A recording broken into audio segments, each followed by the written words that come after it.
Good afternoon. It is with great honor and pleasure that I call to order the first legislative markup of the 110th Congress in the Ways and Means Committee. This legislation before us today is the product of a bipartisan effort of both our staff on the Democratic side and the staff of the ranking member, Mr. McCrary, together with the technical expertise of the nonpartisan staff of the Joint Committee on Taxation. I cannot think of a better way to start off in marking up a bill than with the depth of bipartisanship in which our staffs and Mr. McCrary and I have worked to make certain that this important piece of legislation reaches the President's desk. Most all Americans believe it is important to increase the minimum wage. Most states have already done it. The President has been supportive of this increase, and today is a good way to start off in showing that the Congress and certainly this committee can and intends to work in a bipartisan way. I hope this bill can move swiftly to conference and for floor consideration by the end of this week. And I'd like to yield for whatever time is necessary to Mr. McCrary. Thank you, Mr. Chairman. And I, too, welcome this opportunity in our first legislative markup of the new Congress to present a bill that has your name on it as well as my name on it. This bill, we believe, will cushion for businesses most directly impacted by an increase in the minimum wage to be mandated at the federal level, and will therefore cushion any economic effect that may come as a result of that mandated increase. And while we find it relatively easy to agree on those targeted tax cuts targeted to those small businesses primarily that would be most impacted by an increase in the minimum wage, the more difficult task, in my view, is finding tax increases or at least changes in current law that would result in enhanced revenue or more revenue to the federal government to pay for the tax cuts. And I'm glad that Chairman Rangel and I both have excellent tax staffs that work together to find pay-fors for the tax cuts in this legislation that we think are not onerous and are true, in fact, true loophole closers that generate enough increased revenue to pay for the tax cuts that are in this legislation. So, Mr. Chairman, thank you for working with me, and I want to thank both the majority staff and minority staff for the hard work that they've done to come up with this bill that I think is a winner for everybody concerned. I have a more complete statement that I would offer, Mr. Chairman, for the record, and I appreciate your giving me this chance to talk. Without objection. The legislative text and a summary of the bill shall be made available to the members, and without objection, H.R. 976 is considered as read and open for amendment at any point. The Chair offers an amendment in the nature of a substitute and asks unanimous consent that it be considered as read.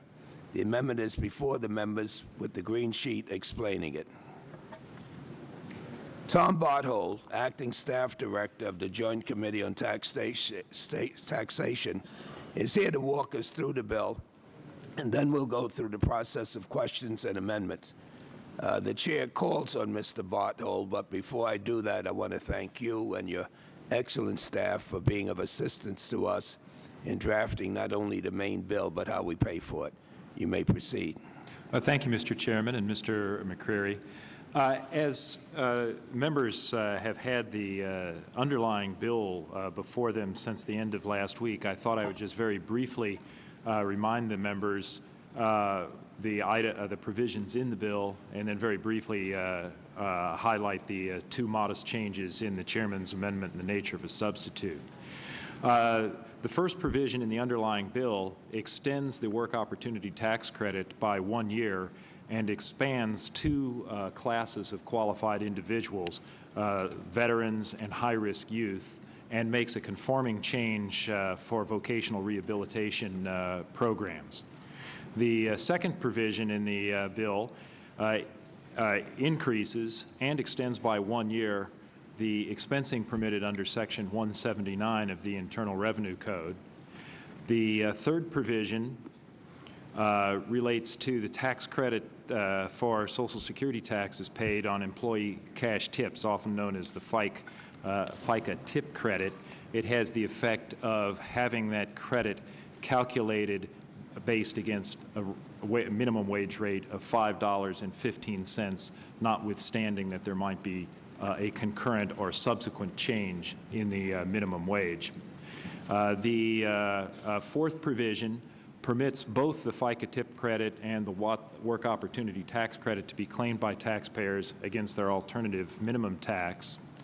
And the fifth provision provides that a husband and wife may be deemed to have formed a joint business venture for the purpose of calculating SECA tax payments.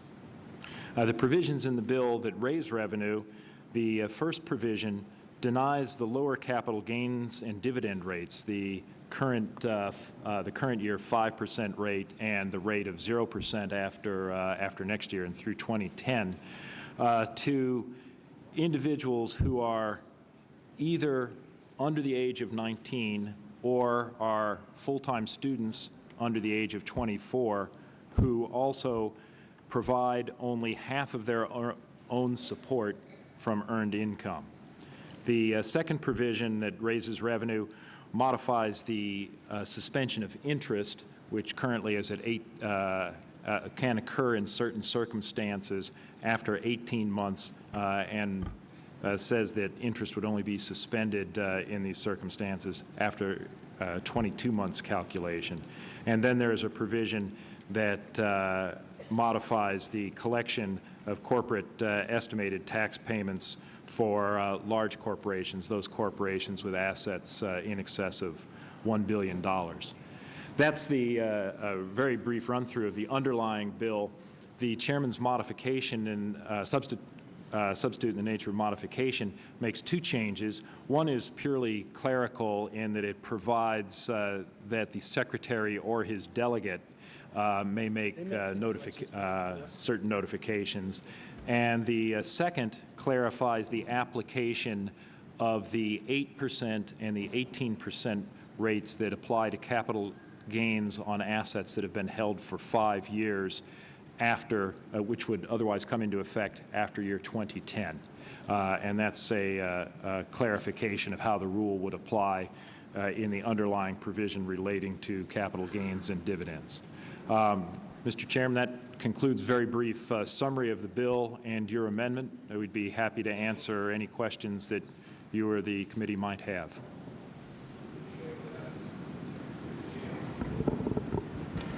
Could you share with us how much this bill would cost? Oh, certainly, Mr. Chairman. I believe all the members have before them a table prepared by our staff. It's document number JCX-8-07, and that provides the year-by-year revenue effects for each provision and the total for fiscal years 2007 through 2017. The number at the bottom right-hand corner of that table shows that our staff has estimated that the bill would have a net revenue increase of $45 million over this 11-year fiscal year period. Thank you. Before we ask the members whether they have any questions, I just would like to acknowledge the presence of a long and dear friend of mine, Senator Grassley of the Senate Finance Committee. Welcome. Can't get more bipartisan than this. Are there any members seeking recognition?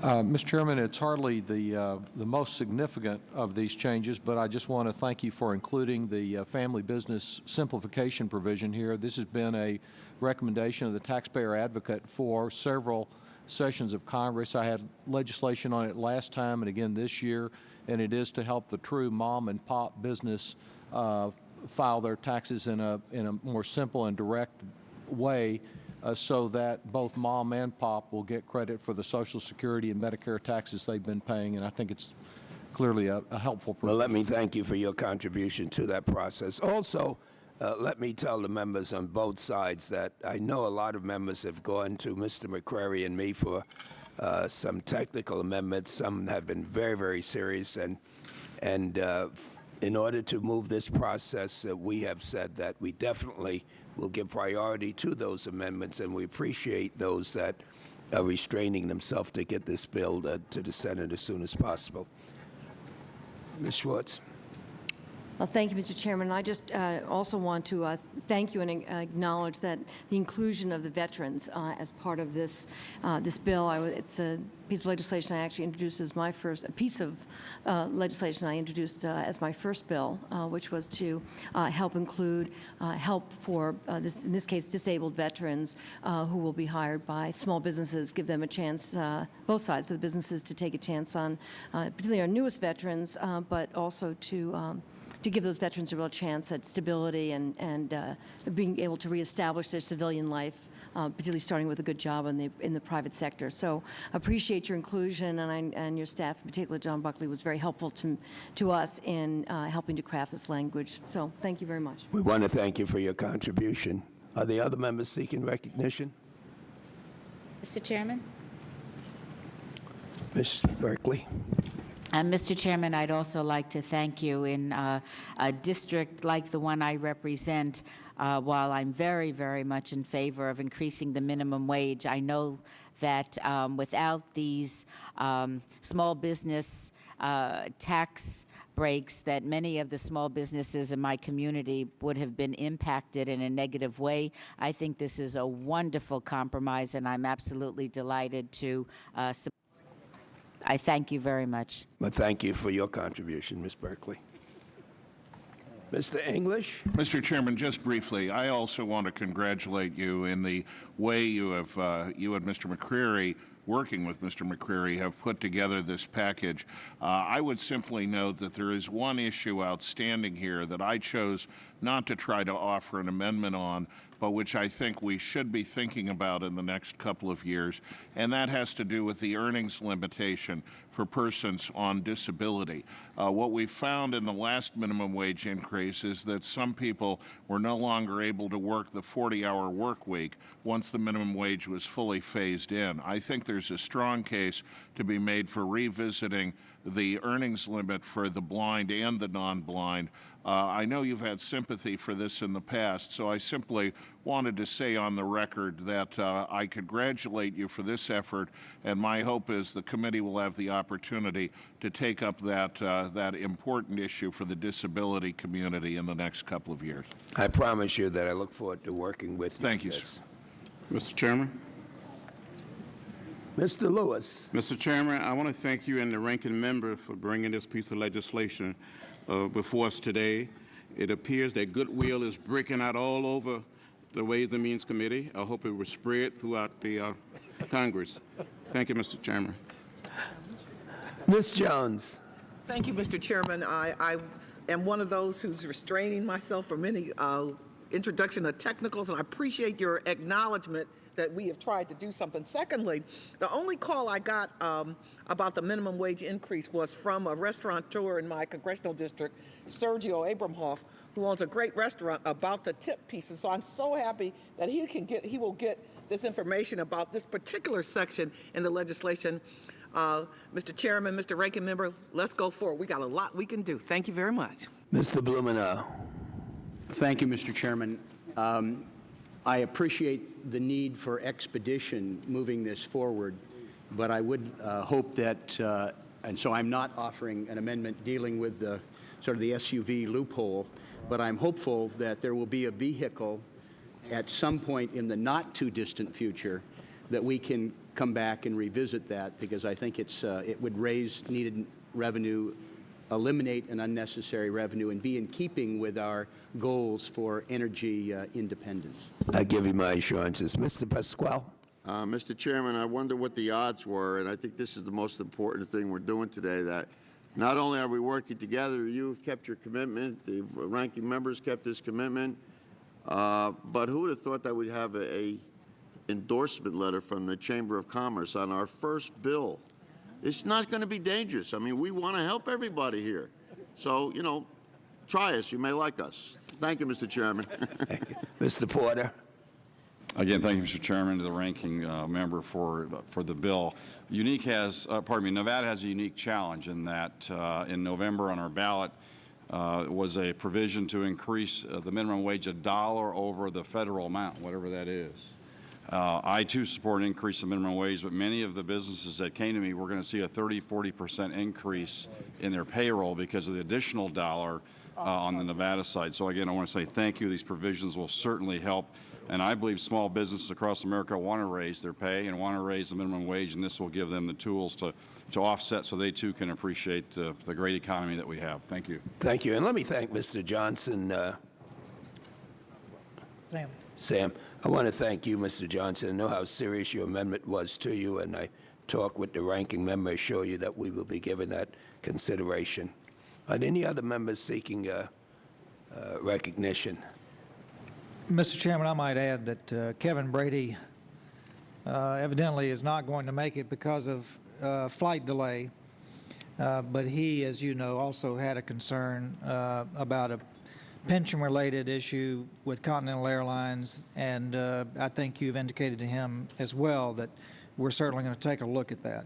And Ms. Jones and he did not intend to offer a variety an of other, Mr. Pasquale and thank you. All the others. Are there any other members seeking further inquiries? The chair hears none and recognizes the question. If not, then the question's on the amendment in the nature of a substitute. All in favor indicate by saying aye. Aye. Those opposed, no. The ayes have it, and the amendment in nature of a substitute is agreed to. The chair will be in receipt of a motion from Mr. Stark. Mr. Chairman, I move that H.R. 976, as amended, be reported favorably to the House. All those in favor say aye. Aye. All opposed, no. In the opinion of the chair, the ayes have it, and the motion is agreed to.